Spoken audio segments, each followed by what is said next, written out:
Tyre ಸ್ಫೋಟಗೊಂಡು lorry ನಡು ರಸ್ತೆಯಲ್ಲೇ ಹೊತ್ತಿ ಉರಿದ ಘಟನೆ ಚಾಮರಾಜನಗರ ಜಿಲ್ಲೆ ಗುಂಡ್ಲುಪೇಟೆ ತಾಲೂಕಿನ ತಗ್ಗಲೂರು ಗೇಟ್ ಬಳಿ ನಡೆದಿದೆ. ಜ್ಯೋತಿ ಕ್ರಷರ್ಸ್ ಎಂಬ ಕಲ್ಲು ಕ್ವಾರಿ ಕಂಪನಿಗೆ ಸೇರಿದ ಲಾರಿ ಬೆಂಕಿಗೆ ಆಹುತಿಯಾಗಿದೆ. ಟೈರ್ ಸ್ಫೋಟಗೊಳ್ತಾ ಇದ್ದಂತೆ ಲಾರಿ ಚಾಲಕ ಕೆಳಗೆ ಇಳಿದು ಪ್ರಾಣಾಪಾಯದಿಂದ ಪಾರಾಗಿದ್ದಾನೆ.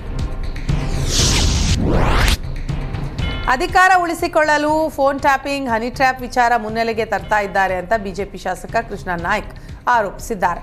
ವಿಜಯನಗರದಲ್ಲಿ ಮಾತನಾಡಿದ ಅವರು, ಅಧಿಕಾರ ಹಂಚಿಕೆ ವಿಚಾರದಲ್ಲಿ ಯಾರು ಯಾರಿಗೋ ಸಮಸ್ಯೆ ಮಾಡಬಹುದು, ಹೀಗಾಗಿ ಸದನದಲ್ಲಿ ಇಲ್ಲಸಲ್ಲದ ವಿಚಾರ ಪ್ರಸ್ತಾಪಿಸಿ ಸಮಯ ವ್ಯರ್ಥ ಮಾಡಿದ್ದಾರೆ.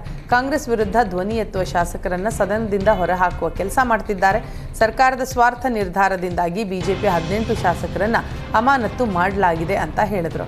ಆಡಳಿತ ನಡೆಸುವಲ್ಲಿ ಕಾಂಗ್ರೆಸ್ ವಿಫಲವಾಗಿದೆ ಅಂತ ಬಿಜೆಪಿ ಶಾಸಕ ಕೃಷ್ಣ ನಾಯ್ಕ್ ಕಿಡಿಕಾರಿದರು.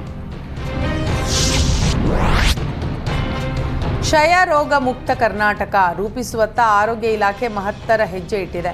ಬಿಸಿಜಿ ಲಸಿಕೆ ಹಾಕುವ ಮೂಲಕ ಕಾರ್ಯಕ್ರಮಕ್ಕೆ ಆರೋಗ್ಯ ಇಲಾಖೆ ಚಾಲನೆ ನೀಡಿದೆ. ವಿಶ್ವ ಕ್ಷಯರೋಗ ದಿನದ ಅಂಗವಾಗಿ ಬಿಸಿಜಿ ಲಸಿಕಾ ಕಾರ್ಯಕ್ರಮಕ್ಕೆ ಆರೋಗ್ಯ ಸಚಿವ ದಿನೇಶ್ ಗುಂಡೂರಾವ್ ಚಾಲನೆ ನೀಡಿದರು. ಬಳಿಕ ಮಾತನಾಡಿದ ಸಚಿವ ದಿನೇಶ್ ಗುಂಡೂರಾವ್, ರಾಜ್ಯದಲ್ಲಿ 16 ಜಿಲ್ಲೆಗಳಲ್ಲಿ ಬಿಸಿಜಿ ಲಸಿಕೆ ಹಾಕುವ ಕಾರ್ಯಕ್ರಮ ಕೈಗೆತ್ತಿಕೊಳ್ಳಲಾಗಿದ್ದು, ಕ್ಷಯರೋಗ ಬರದಂತೆ ತಡೆಯುವಲ್ಲಿ ಈ ಕಾರ್ಯಕ್ರಮ ಮಹತ್ವದ ಪಾತ್ರ ವಹಿಸಲಿದೆ ಅಂತ ಅಂದರು. ಈಗಾಗಲೇ ರಾಜ್ಯದಲ್ಲಿ 1060 ಗ್ರಾಮ ಪಂಚಾಯಿತಿಗಳನ್ನು ಕ್ಷಯ ರೋಗ ಮುಕ್ತ ಪಂಚಾಯಿತಿಗಳನ್ನಾಗಿ ರೂಪಿಸಲಾಗಿದೆ. ಸಾರ್ವಜನಿಕರು ಕ್ಷಯ ರೋಗ ಬರದಂತೆ ಮುನ್ನೆಚ್ಚರಿಕೆ ವಹಿಸುವ ನಿಟ್ಟಿನಲ್ಲಿ ಬಿಸಿಜಿ ಲಸಿಕಾ ಕಾರ್ಯಕ್ರಮದ ಲಾಭ ಪಡೆಯಬೇಕು ಅಂತ ಸಚಿವ ದಿನೇಶ್ ಗುಂಡೂರಾವ್ ಮನವಿ ಮಾಡಿದರು.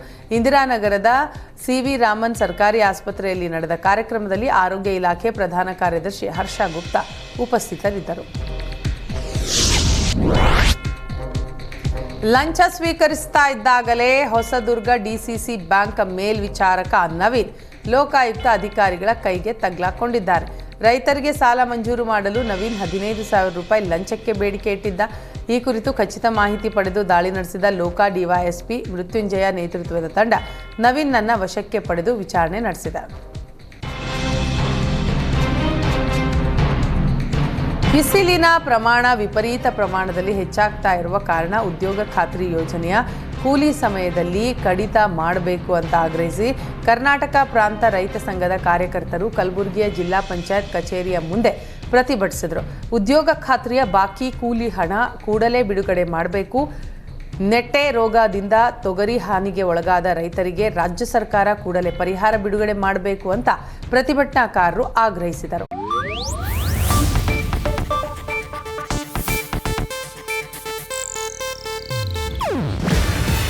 ಇದು ಏಷ್ಯಾನೆಟ್ ನ್ಯೂಸ್ ನೆಟ್ವರ್ಕ್ ಪ್ರಸ್ತುತಿ.